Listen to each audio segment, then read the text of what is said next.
Alternative socialiste vous présente la chronique pour un monde socialiste. Contre la dictature des marchés, luttons pour un socialisme démocratique.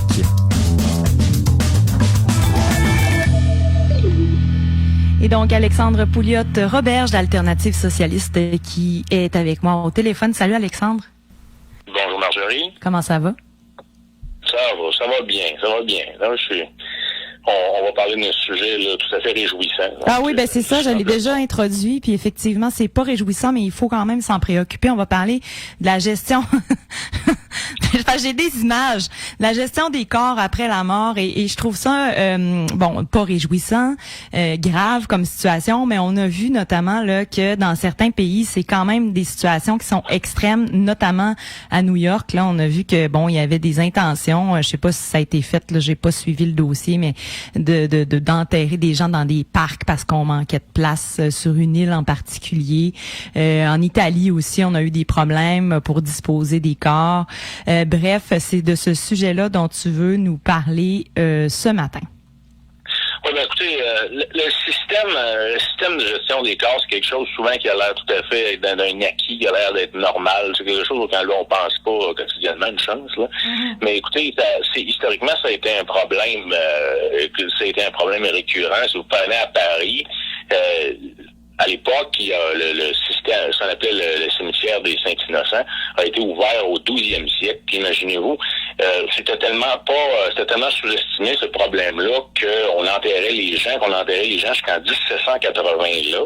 Et puis, ce cimetière-là, je veux dire, on l'avait entouré d'un mur, faisant en sorte que ça devenait une grosse piscine hors terre, puis que la terre était 1,5 mètre plus haut que le sol au niveau de la rue à côté, okay. Ce qui fait que ça l'a défoncé à un moment donné. Hey, mais ça l'a défoncé, qu'est-ce que tu veux dire? Ça a défoncé, ça a comme creusé? Le mur a défoncé, et puis ça l'a défoncé dans la cave d'un aubergiste, et des tas de pestiférés du Moyen-Âge se sont jetés sur ses provisions. Quelle horreur! C'est une horreur, ce qui fait qu'ils ont été obligés de fermer puis de transférer tout ça dans les salles catacombes, et ça l'a pris, il y avait d'enterrer là des 2 millions de personnes, je pense que ça a pris 1 an et demi à envoyer ça. Si vous prenez durant la guerre civile américaine aux États-Unis, ils sont très réputés là, pour aller chercher les corps de leurs soldats décédés, puis les ramener, on voit souvent à la télévision les cérémonies. Ça date de la guerre de sécession, parce que quand la guerre de sécession a commencé, la guerre civile aux États-Unis au 19e siècle, il n'y avait pas de système comme ça. On enterrait les corps, on enterrait les gens directement sur le champ de bataille, puis les familles étaient obligées de venir chercher les corps. Ce que Clinton a décidé de créer un système qui faisait en sorte que là, on laissait plus un homme derrière, on ramenait les soldats américains, mais les soldats américains, c'est ceux qui travaillaient pour le Nord. Dans le Sud, les États-Unis étaient considérés comme des traîtres, ils n'ont eu aucune aide. Ce qui fait en sorte il s'est formé des associations pour pouvoir, entre autres, une qui est très importante, Ladies Memorial Association de femmes blanches dans le Sud des États-Unis. Et ça avait un impact politique important parce que ces réseaux de femmes-là qui sont assurés de donner des sépultures sont devenus des mouvements de révisionnistes du point de vue de l'histoire de la guerre de sécession, qui sont devenus des mouvements très militants pour l'installation de la ségrégation. Donc, vous voyez, la question des corps, ça n'a pas toujours été clair, puis en plus, ça a eu des conséquences politiques non négligeables. Là. Ben oui, tout à fait. Donc, lorsque le système là s'écroule en temps de guerre ou en temps de pandémie, là, la sécurité du public est mise en danger, là. Absolument, puis ça s'est eu souvent durant l'histoire, là, durant la peste noire, où entre autres, on a été obligé à Avignon de transformer la rivière en cimetière de la Bénive, en faire un cimetière officiel. On jetait les corps dans la rivière. Vous voyez, c'est pas quelque chose qui est très, très hygiénique. La même chose en Italie, on a parlé des problèmes, c'est pas la première fois de l'histoire. T'es obligé de faire ce qu'on appelait des lasagnes, c'est-à-dire de faire un grand charnier, mettez les gens à l'intérieur, mettez juste une couche de terre, faisait plusieurs étages. C'est des choses qui sont c'est épouvantable, effectivement. C'est des choses qui sont assez problématiques. Et ici, quand même, on s'est débrouillé d'une manière en utilisant dans certains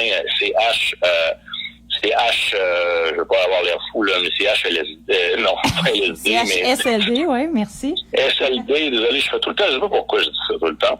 Alors, on s'est débrouillé en amenant, puis ça, on a fait ça aussi à New York, en amenant des extensions de morgue, c'est-à-dire des camions réfrigérés. Ce qui, en tant que tel, s'il y a beaucoup de gens qui meurent, c'est pas une bonne gestion, mais les camions réfrigérés, c'est comme une morgue, c'est comme une morgue roulante, en quelque sorte. C'est hygiénique, mais on a un exemple qui est absolument épouvantable. Il y a eu un vidéo de Brut qui a circulé beaucoup, qui est en Équateur, à Guayaquil-Ville, où ils ont complètement perdu le contrôle. Et actuellement, je veux dire, il y a des gens qui enterrent eux-mêmes les corps sur leur propre terrain, mais ceux qui n'ont pas de terrain, on a vu comme des incinérations à l'intérieur de des stationnements, des corps ont été laissés dans la rue. Il y a des gens qui sont abandonnés là. Puis ce qui est le plus épeurant, c'est les morgues des hôpitaux qui débordent. C'est-à-dire que là, on n'est plus capable d'avoir de place. Donc, ils mettent les gens dans des sacs de corps, puis ils laissent ça dans une cour en arrière qui est avec des dans le fond des clôtures autour. Vous comprenez que il fait extrêmement chaud en Équateur, ce qui fait que l'odeur a attiré des vautours. Mais ça attire pas juste des vautours, ça attire toutes sortes de vermines. Puis je veux dire, quand les rats commencent à débarquer, ce qui arrive, c'est que c'est eux-mêmes des transporteurs de d'autres maladies. Puis bien que la peste bubonique dont on a parlé avant, c'est quelque chose qui peut se guérir avec des antibiotiques assez facilement de nos jours.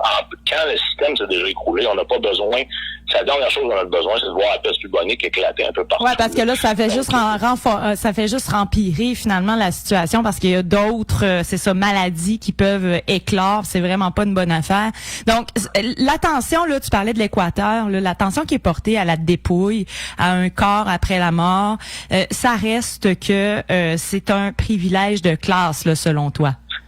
Ben oui, c'est historiquement, la première chose qui nous vient à l'esprit, c'est les pyramides, les fameuses momies là, qui étaient utilisées, des gens qui aujourd'hui encore 2000, 3000 ans plus tard, on voit encore leur sépulture. On a vu aussi dans les régimes staliniens, entre autres, l'embaumement de certains leaders là, qui étaient mis devant puis qui étaient vénérés en quelque sorte comme une nouvelle religion.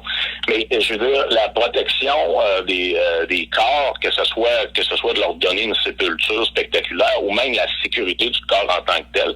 Si vous prenez au 19e siècle, on est obligé il y avait une pratique d'acheter des corps pour pouvoir faire de la dissection au niveau des hôpitaux parce qu'on n'était pas capable d'en trouver. Ce qui fait qu'il y a eu une espèce de business qui s'est créé de voler les corps dans les cimetières. Puis il y en a même certains qui ont commencé à amener les coins ronds puis pas attendre à ce que les gens meurent. Ce fameux William Burke est devenu tristement célèbre parce que justement, il saoulait des gens, puis il les assassinait, puis il vendait des corps après, puis les hôpitaux n'étaient pas regardants. Puis d'ailleurs, lui, quand il s'est fait prendre, il s'est fait exécuter, puis il était lui-même disséqué. Mais le problème est que le fait d'être capable d'avoir une sépulture, c'est pas quelque chose qui est garanti, c'est pas un service public à l'heure actuelle. Les gens doivent payer eux-mêmes les frais funéraires. Et puis, on le voit à New York, on parlait justement des problèmes à New York. La fameuse île dont on parle, c'est une île où on fait des fosses communes en général. Pas juste en temps de crise, mais aussi des fosses communes, des corps non réclamés, c'est-à-dire des corps dont il n'y a pas de membre de la famille, dont les membres de la famille ne réclament pas pour pouvoir lui faire une sépulture. Et on a réduit le délai de réclamation des corps pour des questions d'efficacité, ce qui fait que les gens ont 14 jours pour pouvoir récupérer le corps de leurs proches. Mais ça veut dire qu'il faut qu'ils trouvent l'argent. Puis ça, c'est un problème, entre autres, un peu partout. Les frais funéraires, c'est extrêmement dispendieux. Ça devient vraiment un fardeau pour les vivants. C'est-à-dire que non seulement la personne n'est pas enterrée avec respect, mais en plus, les gens se ruinent des fois pour ça. Ben oui. Puis moi, j'avais, entre autres, le groupe punk de Mistake qui était apprécié par beaucoup de gens. Il y a un des membres qui est décédé prématurément, une crise cardiaque, c'est jeune. Et ils ont été obligés de faire un GoFundMe pour être capable de lui donner une sépulture. Fait que c'est pas quelque chose qui est normal. Donc, un système à 100% public pour le décès du décès à la mise en terre. Absolument, mais c'est ça. C'est qu'il faut mettre fin. La mort, ça devrait pas être une business. Encore là, dans une société capitaliste où on décide de faire en sorte que chaque service doit ramener un profit. Bon, on se retrouve dans des situations comme ça, on se retrouve dans des négligences, on se retrouve aussi dans des systèmes qui sont pas des systèmes de masse, donc qui sont pas prêts, qui débordent rapidement, comme on l'a vu en Équateur. Donc, il faut absolument faire en sorte parce qu'il y a un service public qui gère tout ça, qui s'assure de donner à la population non seulement quelque chose de respectueux, mais de sécuritaire. Autant pour, je veux dire, la dépouille, la famille, du point de vue financier, que sécuritaire au niveau de la santé publique à la population en général. Puis à partir de ce moment-là, quand on va avoir un système qui va être universel, dans le fond, on pourrait instaurer à l'ensemble de la population, justement, le fameux système qui sert pour les soldats américains, où on ramène et puis on s'occupe de la mise en terre, puis on paye pour ça, puis on paye pour les services. Il me semble que c'est quelque chose qu'une société, justement, civilisée doit faire, donc une société socialiste, où la société est basée sur les services publics et sur l'intérêt de la collectivité ainsi que l'intérêt, le respect. Ouais, ben c'est ça fait bien du sens parce qu'il me semble qu'il y a rien de pire justement que d'avoir à débourser beaucoup d'argent parce qu'on sait que ça coûte cher lorsqu'une personne qui est près de nous est décédée puis qu'en plus on est dans les émotions puis que là en tout cas ça a bien du bon sens. Donc Alexandre Pouliot-Roberge d'Alternative Socialiste, merci beaucoup pour nous avoir accordé ce temps ce matin. Ça fait plaisir. Puis n'oublie pas de venir voir notre site web, alternativesocialiste.org. On est quand même actif là. On fait des cercles de lecture et on va parler d'ici quelques temps de notre plan COVID-19. Donc, nous, on a quelque chose à répondre au plan de François Legault. Ben parfait. On va rester à l'affût. Merci beaucoup.